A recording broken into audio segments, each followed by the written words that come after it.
o turismo está indo bom, a quantidade de visitantes não está queda aumentar. Pero me quero esta roupa importante também, maneira ministro de turismo tem estipulado em seu manejo para percurar também para estimular a fechão e mercadear San Nicolás como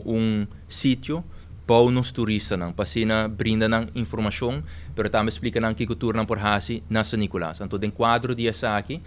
nós recebemos a grata notícia do ministro que voor de semana aqui, a oficina de turismo na San Nicolás está completamente operacional e ela conhece também uma expansão com a personal,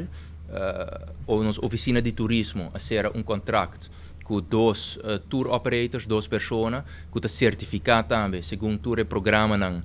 de ATA, para assim brinda mais informação e mercadear San Nicolás também para os turistas. Essa aqui seguro é necessário também, mirando a diferente renovação e inversão que vai tomar lugar na San Nicolás. Maneira não sa a papia acaba basta tempo de hotel que vai vir na San Nicolás, pero também através de Tourism Product Enhancement Funds,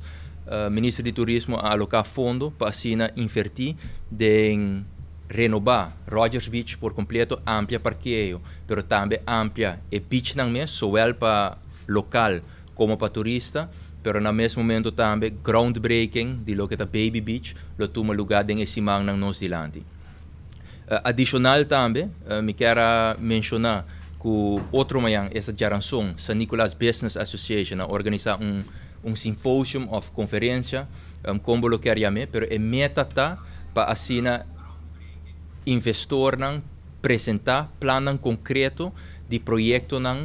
a curto prazo que não por vai realizar. Então, tour stakeholders também está invitar aqui para assim percurar para San Nicolás haja a injeção necessária para por criar mais motivação para o bairro aqui.